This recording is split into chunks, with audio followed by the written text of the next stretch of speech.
See if we can connect in here. Thank you, Lloyd, for that great summary of the really miraculous events that led up to the beginning of formal missionary work in Spain. I'm going to talk to you a little bit about the arrival of the first missionaries, who we were, what we did, how we learned about this assignment, and just kind of take you through those first few months of missionary work in Spain. There are a number of us here tonight that were present at the creation, so to speak, of these events. I think we're here not so much to talk about them, but as artifacts can be examined at this point. I was thinking in preparing for this tonight, when I was a young missionary in Argentina in 1967, J. Vernon Sharp came to Cordoba, where I was laboring at the time, and Vernon Sharp had been one of the very first missionaries in Argentina. He'd gone to Buenos Aires in 1925 with Melvin J. Ballard and Ray L. Pratt. And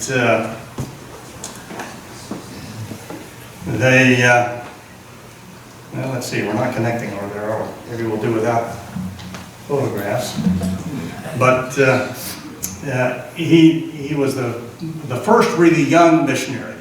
Ray Pratt was older, and of course Melvin J. Ballard was a member of the Quorum of the 12, and they took one young missionary with them, J. Vernon Sharp, down to Argentina. And when I was a young missionary, J. Vernon Sharp visited Argentina, came to Cordoba. We had his own conference, and he told us his story, and we were all kind of amazed. You know, here was a guy who'd been the first missionary in South America, in Argentina. And I was thinking about this the other day, and I did the calculation. I saw J. Vernon Sharp 42 years after he first came to Argentina as a missionary. It's been 50 years since I was in Spain. So I think we're here mostly as artifacts, more than perhaps anything else. That was an interesting year, 1969. There was a lot going on, and I was kind of thinking about this the other day in preparing some thoughts and putting together some data on those first weeks and months in Spain. Richard Nixon, of course, was the president. We were at the height of the Vietnam War.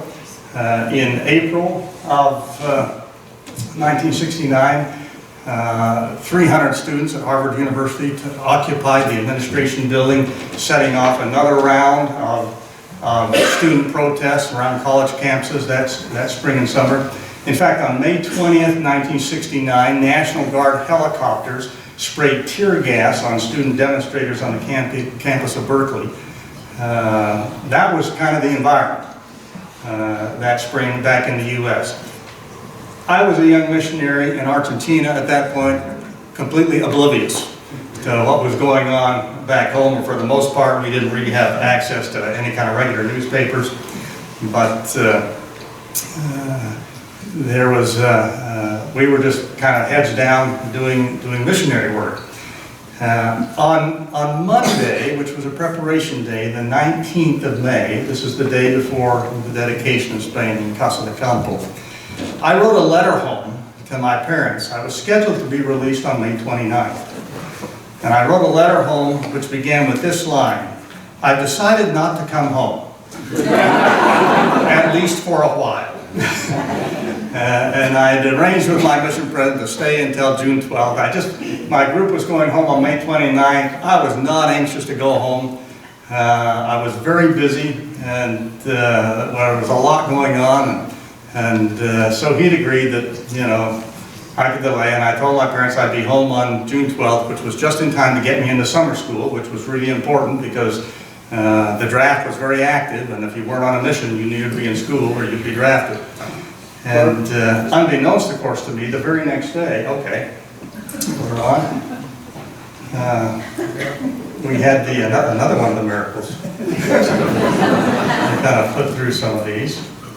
But it was the very next day, of course, that Marion G. Romney dedicated the land of Spain for the preaching of the gospel. That was a Tuesday in 1969.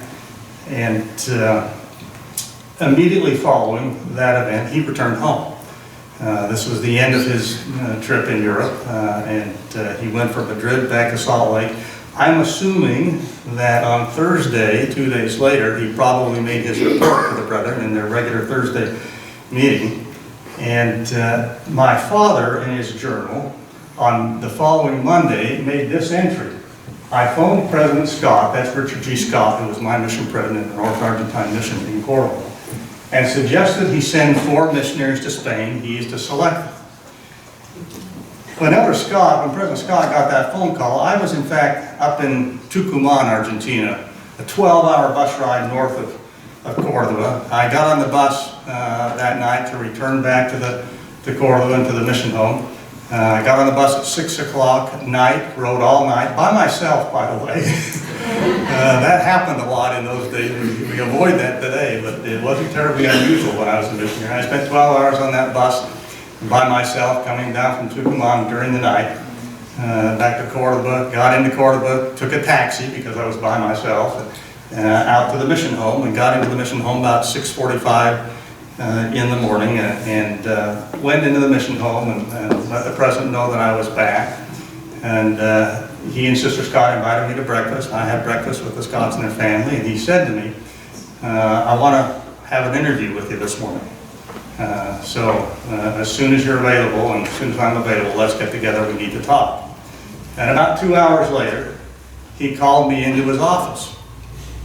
And I don't really remember what he said, but the gist of it was, he said to me, would you be willing to extend your mission another 3 months? I have an assignment for you to go a long ways away. And I thought, finally, I'm going to get to Bolivia. We had 3 little branches in Bolivia, and everybody wanted to serve there. I thought, it's coming. And he said, we've been asked to get 4 missionaries to go to Madrid, Spain, and start missionary work. I'd like you to be one of them.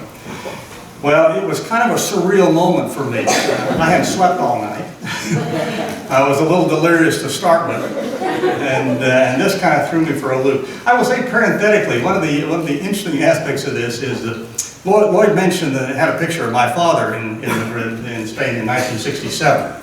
I was in Argentina at that point as a missionary, and I got a letter from my dad saying that he'd been to Spain and how impressed he was with this handful of members and what a great country it was. He says, you ought to think about going to Spain on your way home.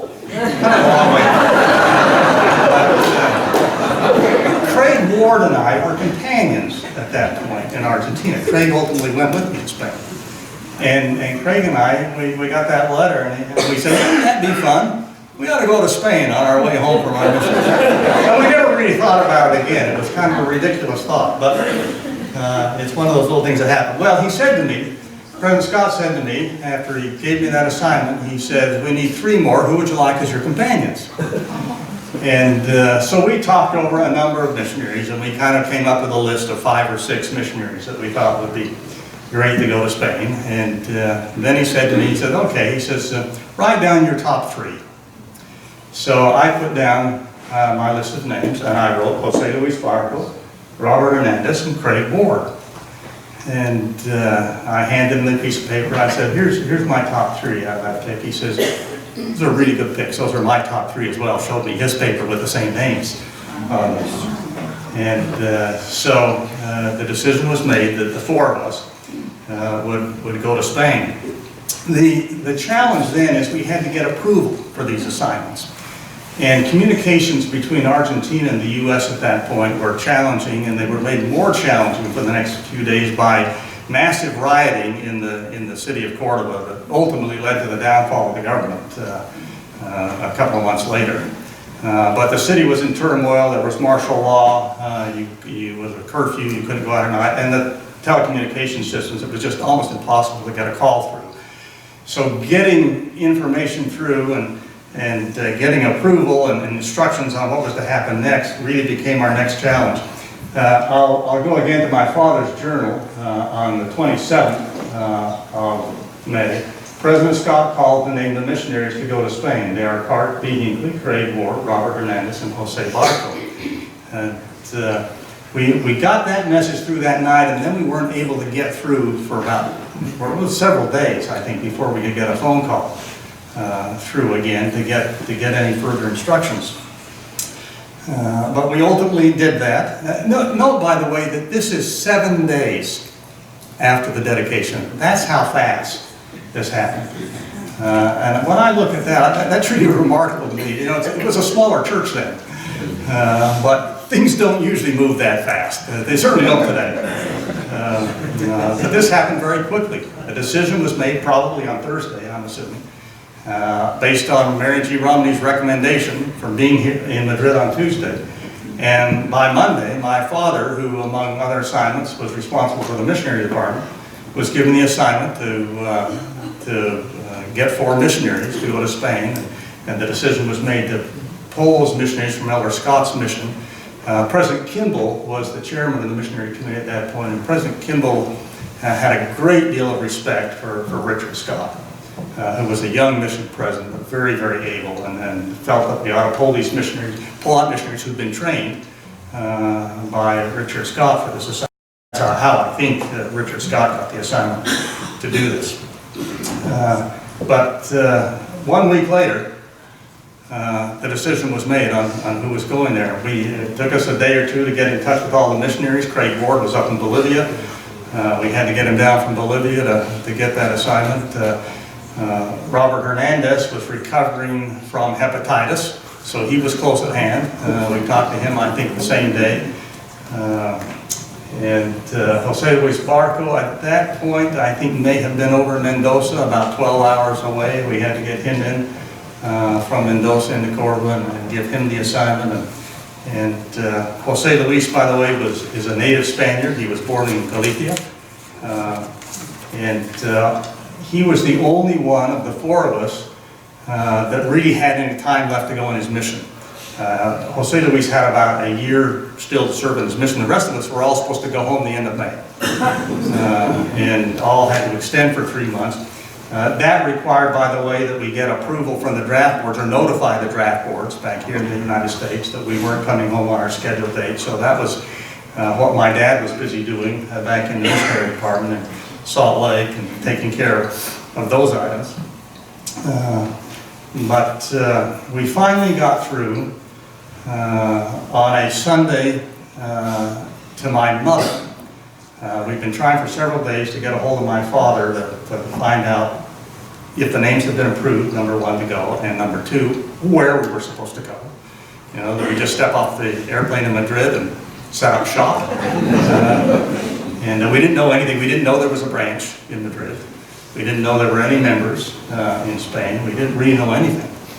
And we couldn't get through, and we tried several times, and finally Sunday morning we got a hold of my mother at home on a long-distance phone call, and she had been briefed by my father, if President Scott calls, here are the instructions. So she read us the instructions, all the names had been approved, and we should go to Paris before we go to Madrid. And so with that, the next day, we left. On the 2nd of June, the 4 of us left the airport 12:30 in the afternoon in Cordoba, Argentina, said goodbye to Argentina, and made our way to Spain. We didn't make it quite that quickly because we got stuck in Buenos Aires for a couple of days. Craig Ward and I did.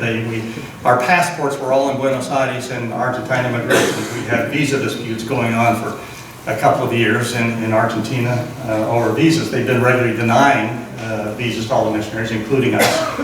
And we appealed that, and we had to send our passports in the appeal, and then they denied the appeal, and then we would appeal again, and then they basically sat there for the rest of our 2 years. And at the end of 2 years, we'd say, well, it looks like you're not going to approve this. We're going home. They fined us 5,000 pesos, stamped our passports that we had been expelled from the country, and turned in our passports to the airline, who delivered them to us in the plane once we left Argentine airspace. That's how serious that situation was. But we finally got out. Craig and I spent an extra day in Buenos Aires because they'd lost his passport. We had to go down to the U.S. Embassy, get a new passport issued. And Jose Luis and Robert Hernandez came a day early. And in fact, when we flew from Buenos Aires to Madrid.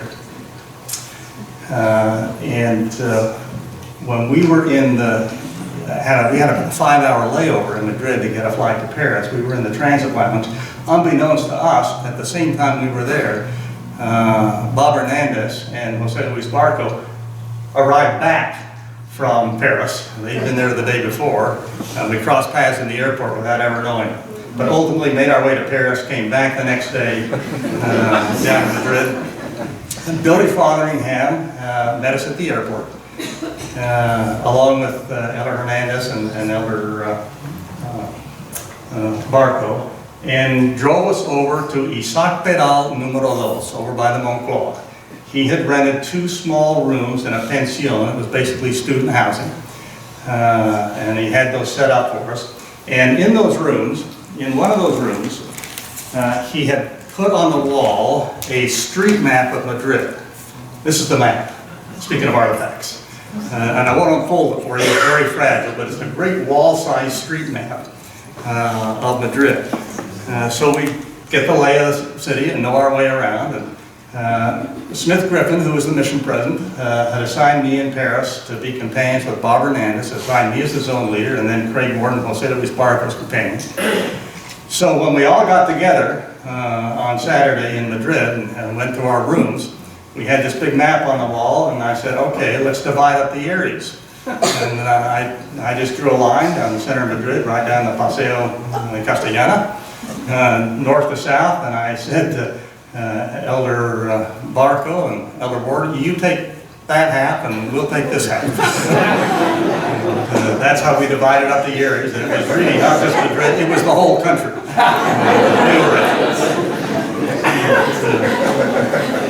And that's how we started. We went to church the next morning at the little rented building, that little kindergarten building, where there were barely enough big chairs for adults. And if you had overflow, you were sitting in the little children's chairs. And that's where we first got a chance to meet the members. And we really spent that first week out visiting members. And the great lesson, I think, that I remember from that first week was exactly what Lloyd's been talking about. What a remarkable miracle this was. This assembly of people that the Lord had placed in Madrid at this moment. And it really was pretty amazing. You know, Billy Fotheringham, Billy and Yolanda, who were just amazing people. They'd gone to Santiago, Chile when there were no members and no mission there. And Bill actually bought the mission home in Santiago.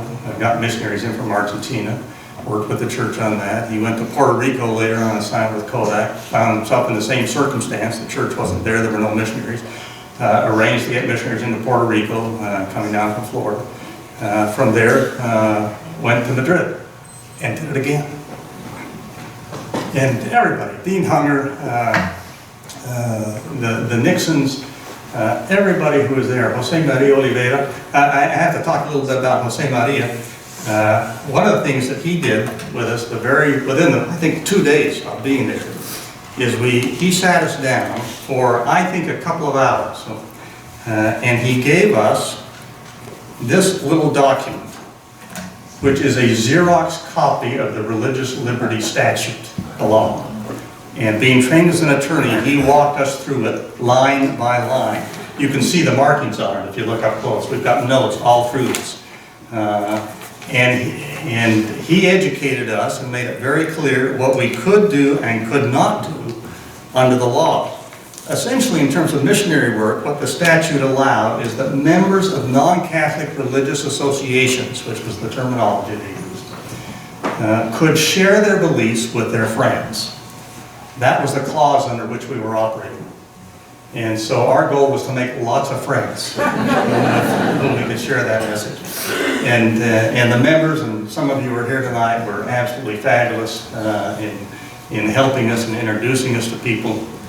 I remember Bob Hernandez and I were companions, and we were out that very first week on a bus going to visit one of the member families. And one of the things we noticed very early on, when we first got to Madrid, is this is a city of apartment buildings. There weren't any houses on the street, and to do any tracking, you had to first get through the portero, who's a express job. I mean, he was paid to keep Mormon missionaries out. But we were on the bus going out to see some members, and we drove by a little neighborhood of townhouses that actually had doors on the street. And we turned to each other and said, when we get some time, when we have some free time later on, and we don't have, we want to go tracking, we got to come back to this neighborhood and knock on some doors. And we did that. I think the next week. We had an hour or two that was free, and we went back to this neighborhood and knocked on doors. And one of the doors we knocked on was Marisol's.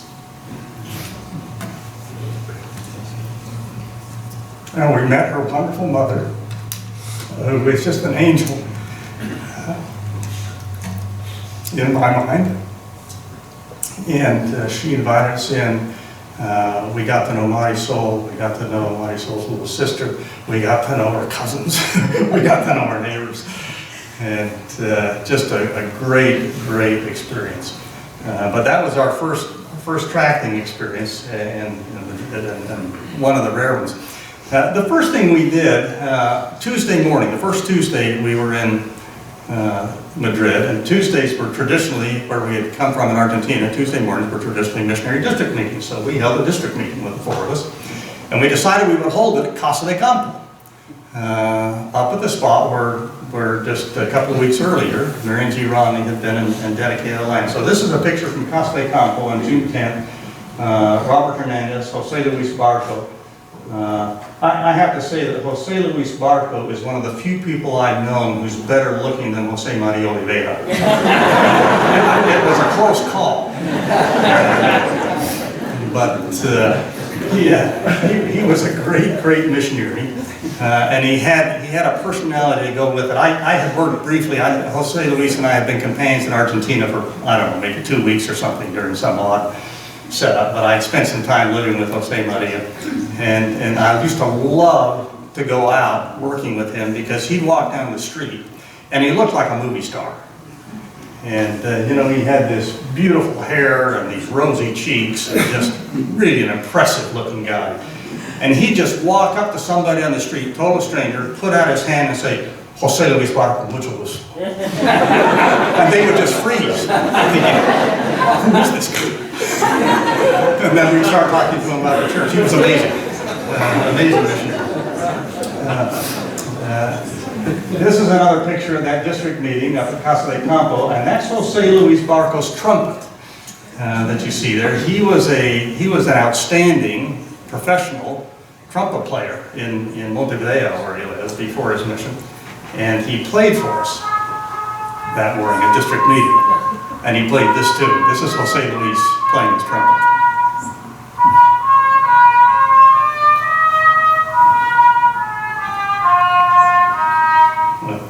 Just a great, great missionary. Jose Luis passed away about 1.5 years ago. Faithful to the end. Just a great, great missionary, great member of the church. We had a busy couple of months. We just had a lot to do. I talked about President Oliveira taking us through the statute. We had to get materials. We had brought some missionary materials with us from Argentina. We needed to print cards. We had to print planners. In those days, the church didn't provide those kinds of standard materials to missionaries, and missions did their own. And our mission was in France, and all their planners were in French. And so we printed up our own planners, and we just had a lot of things. We were trying to get materials. We did get some additional film strips shipped in. We brought some things with us. It was a very, very busy time just kind of getting all of those little details taken care of and getting things to happen. One of the things we did is we went through the old 6 discussions. Any of you remember these? There's somebody that will recognize this. Okay? Word for word. Word for word, brother. We went through this and we made changes. I still have my copy, and I have penciled in on the front page, cambios necesarios para los que van a España. And we went through and we changed the wording in the old dialogue so that they wouldn't get us into legal trouble. One of the things we had to be careful about is saying anything disparaging about the Catholic Church. And all through the first discussion in particular, when you teach the apostasy, it always specifically mentioned the Catholic and Protestant churches. So we changed the language on that to remove the reference to the Catholic Church. And in fact, when I came home, I taught at the old LPM. I think over the first 2 years, I taught every missionary that was called to Spain. And that's what we used to teach them the discussions. A little bit altered from the Spanish discussions in the rest of the world. It was a busy month. We had firesides. We had a party just a couple of weeks after we got there out of the Fathering Hams. We had 15 non-members at that party. It was a very, very productive summer in terms of missionary work. Some of you have probably seen this. Jack Gerard came over from the Church News and did a story, and it was a cover story on the Church News. He took us down in front of the old post office building, the old Correos, that some of you who lived in Madrid remember. Beautiful building. And then we just got a random kid on the street. He pulled his kid over and said, "Well, you just pretend you're talking to these two Americans."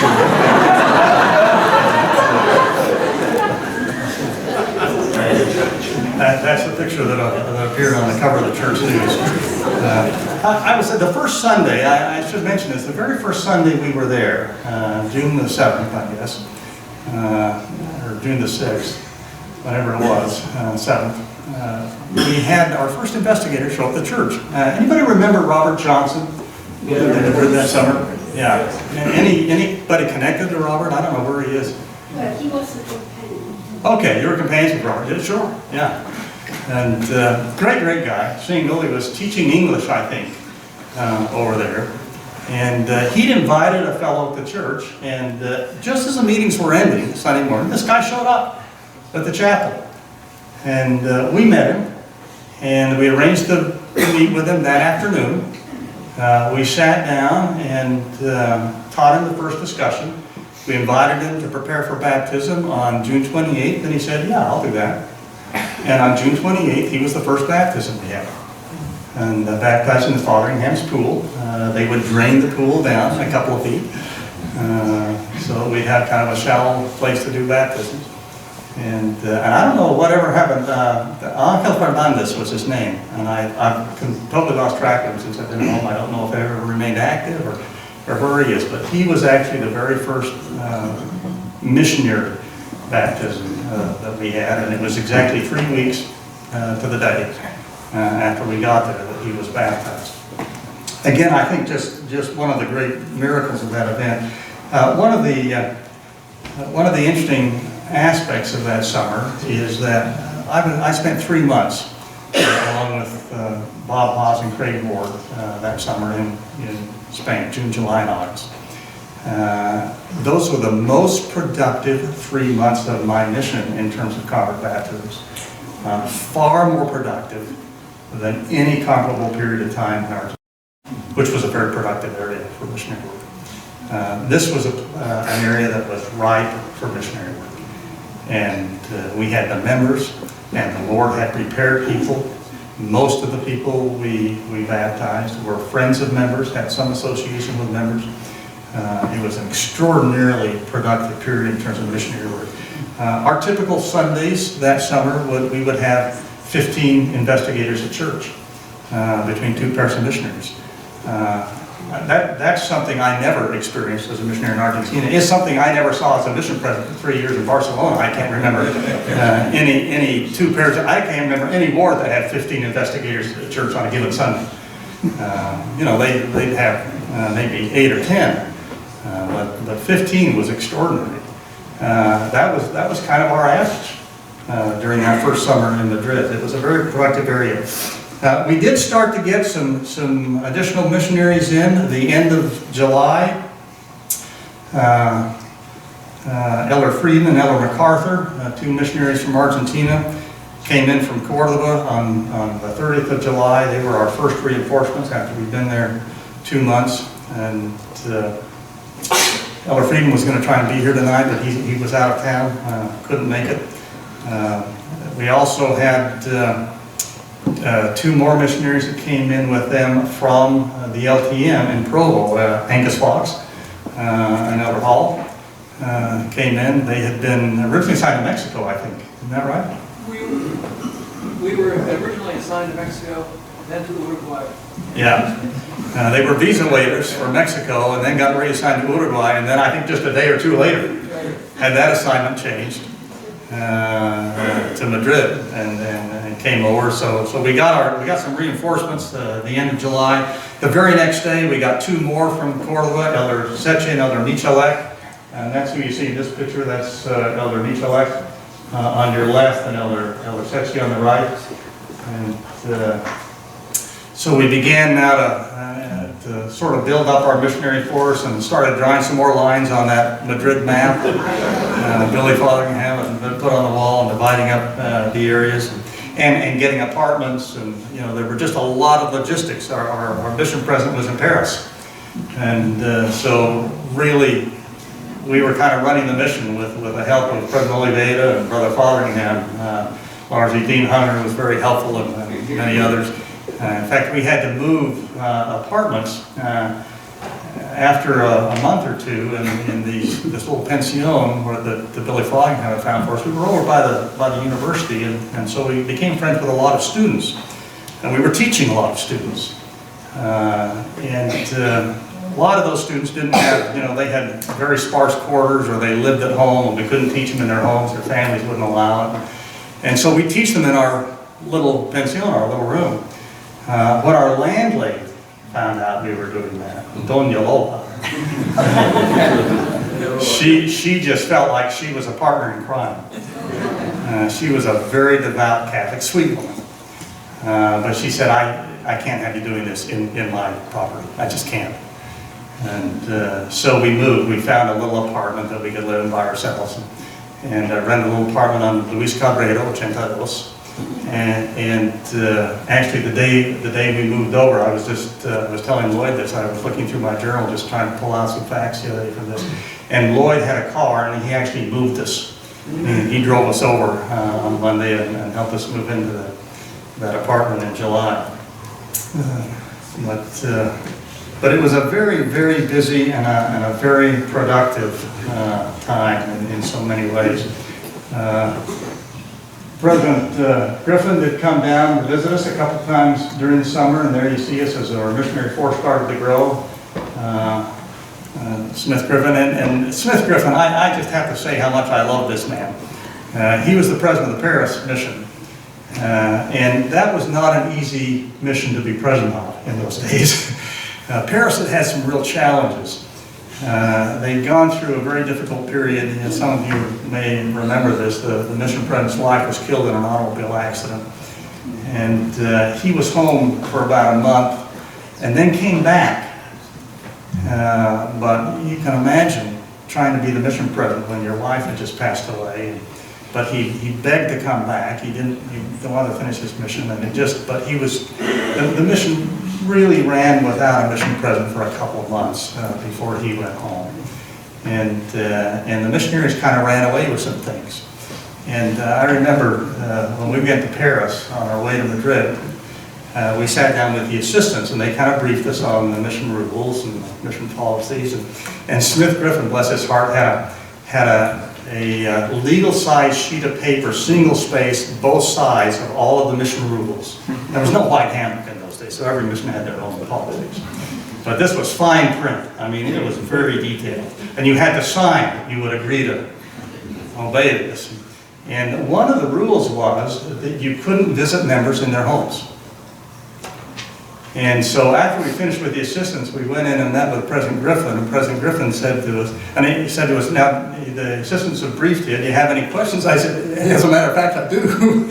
I said, one of the rules I understand is we can't visit members in their homes, and I said, that's a problem for us because we don't know another way to do missionary work.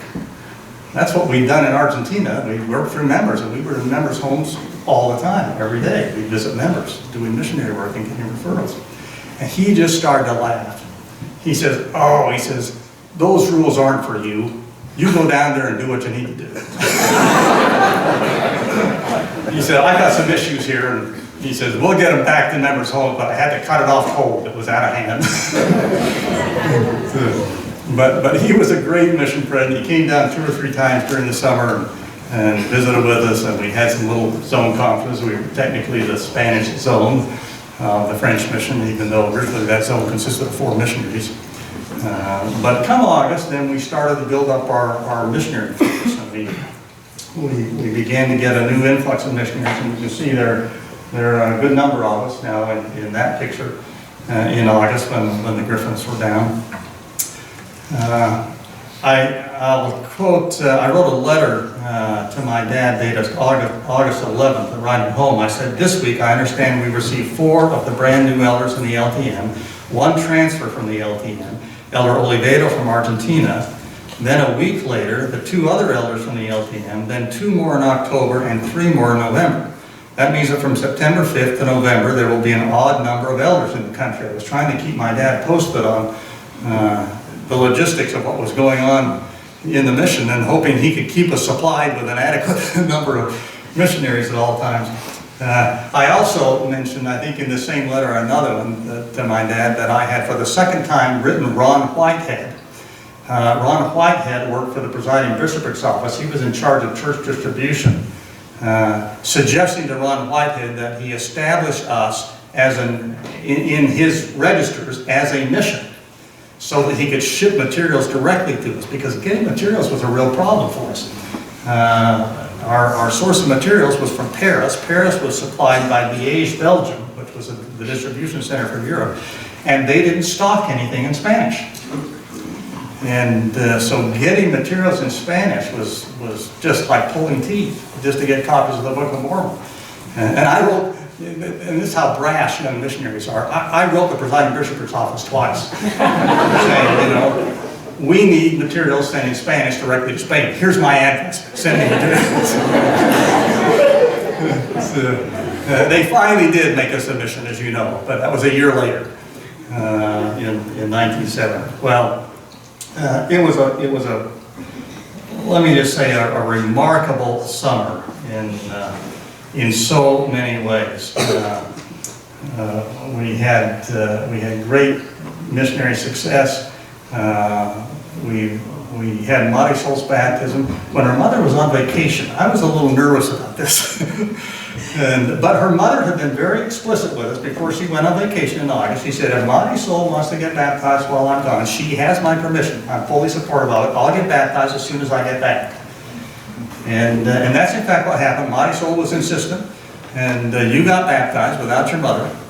And as a missionary, it makes you really nervous. Her mother was gone on vacation, I don't know, 2 or 3 weeks? 2 weeks. 2 weeks. But you're 2 weeks away from contact with the missionary. She was going up, I think, to visit her sister. And we thought, her sister's going to tell her she's crazy. What in the world is she thinking about? And by the time she gets back after 2 weeks with her sister, it's going to be like starting from scratch or worse. And her mother came back, and we talked to her the day she came back, and she said, okay, how soon can I get baptized? We said, Saturday. And so this is her baptism, and Marisol's little sister baptized this Saturday. And that's Jorge Sechu, right next to Marisol, who just come in a couple of weeks, I think, prior to that, one of the newer missionaries that arrived. It was a very busy summer in a lot of ways. In terms of convert baptisms, it was busy in terms of teaching, it was busy in terms of just getting materials, getting set up, getting housing, dividing up missionary districts, training new missionaries coming in. We had a big influx that had come in, particularly during August. On the 16th of August, we branched out and we sent Bob Hernandez and Jose Luis Barco down to Sevilla. Robert E. Hales, as most of you know, lived in Sevilla at that time. He was the head of Gillette for Spain and had a home down there. And he had said to Smith Griffin, I'm going to be gone during the month of August, back to the U.S., and that might be a good opportunity. You could send missionaries down to Sevilla. They could live in my home and hold services there until they can find a place to live and a place to hold services, and I'll be gone for a month, and that'll give them a month to kind of get set up. And so we did. We sent Bob Hernandez and Jose Luis Barco down to Sevilla. About a week later, we sent a new missionary, Gruel, from the LTM down there with Robert Johnson, because we had an odd number of missionaries. And so Robert agreed to take a couple of weeks to fill the gap, and he went down to Sevilla with Elder Gruel. The other thing that happened to us right before we left, just a week before the three of us were scheduled to go home, is we got a referral from a man who had been up in Paris on vacation. And he'd been out on a Saturday, he'd been to an open house at the chapel in Versailles that the missionaries in the branch had done, and he filled out a little referral card.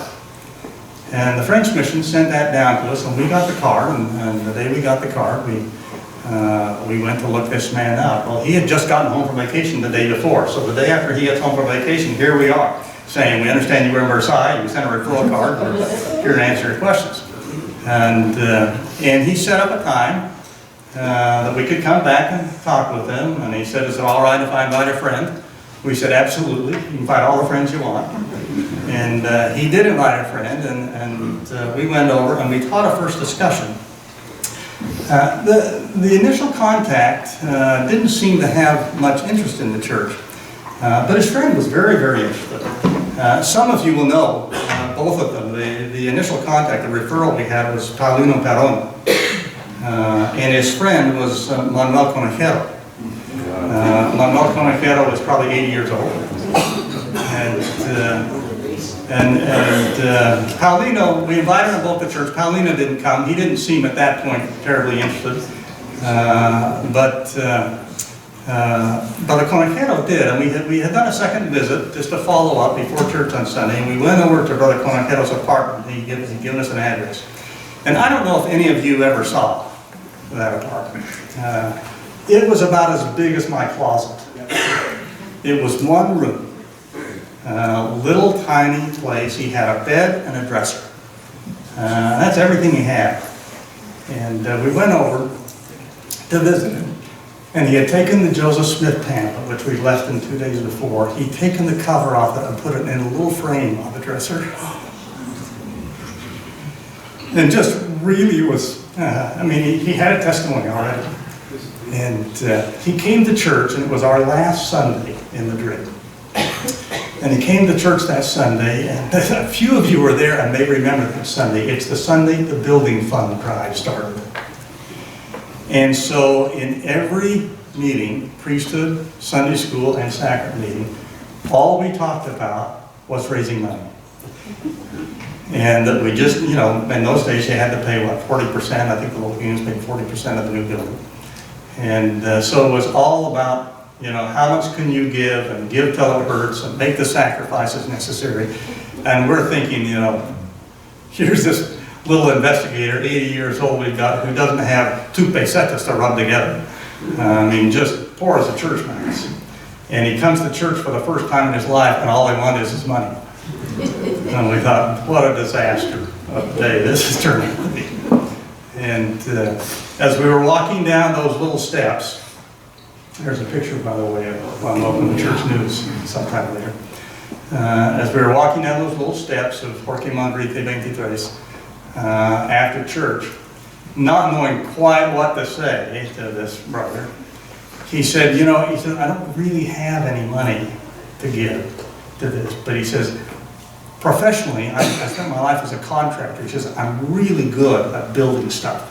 So if I can contribute in kind in some way and come over and work on building a new building, I could do that and contribute in that way. Would that be all right?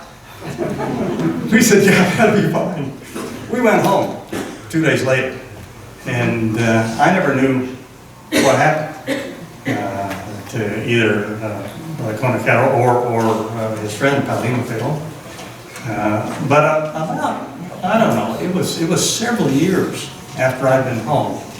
I ran into a former Madrid missionary from that era, somebody who'd served in the next year or two over there, and I said to them, did you ever meet a guy by the name of Conejero, an old guy? And they said, Manuel Conejero? They said, he's the pillar of the branch. I said, you're kidding, he got baptized?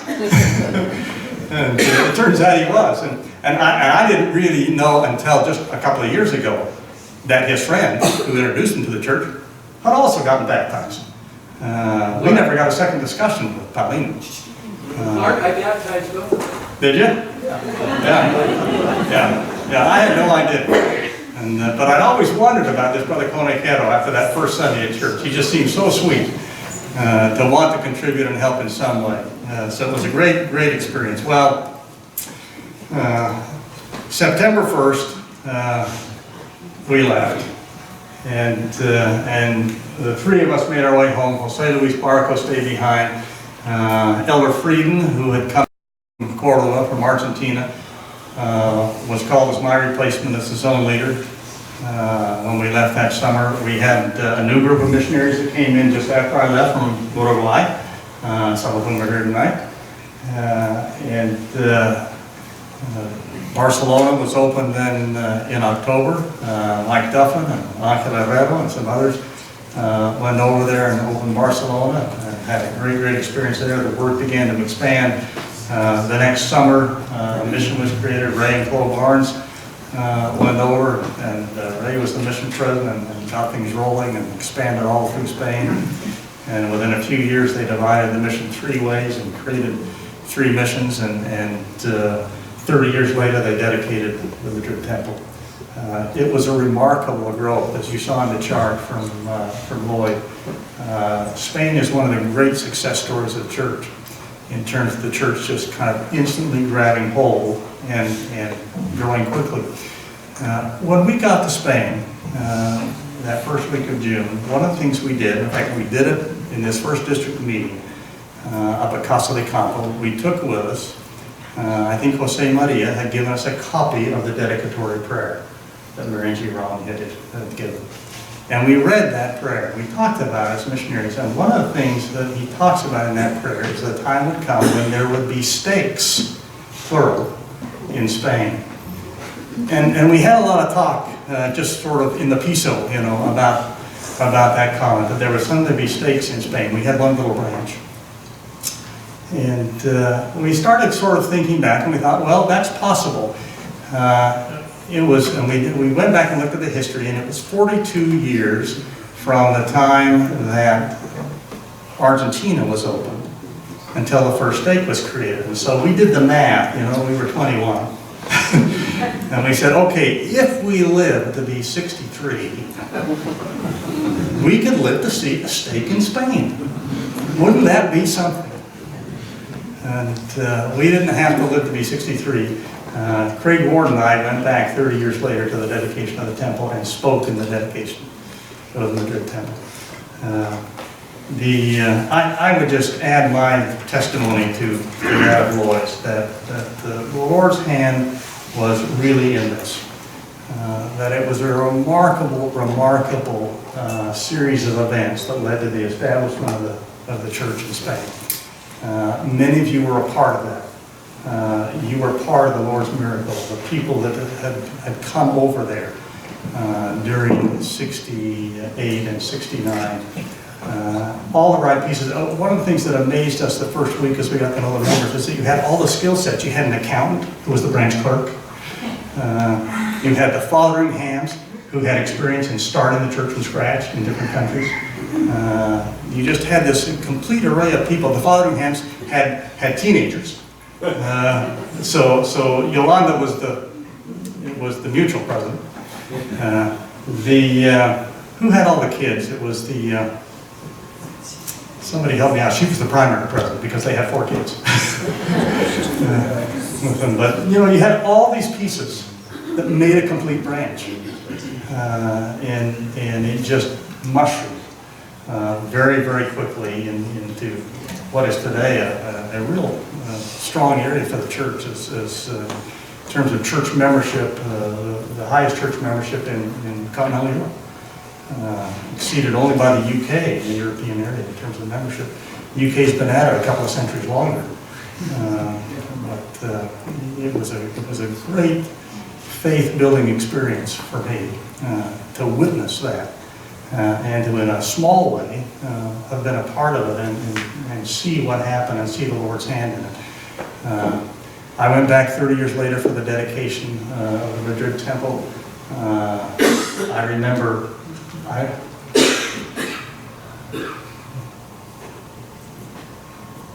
Marisol's mother walking onto the temple grounds late in the evening, just at dusk. Hadn't seen her for 30 years. It was just, and faithful to the end. You know, just great, great people. Members, new converts, the missionaries that we served with. It was a truly, truly miraculous event of which I bear testimony. In the name of Jesus Christ, amen.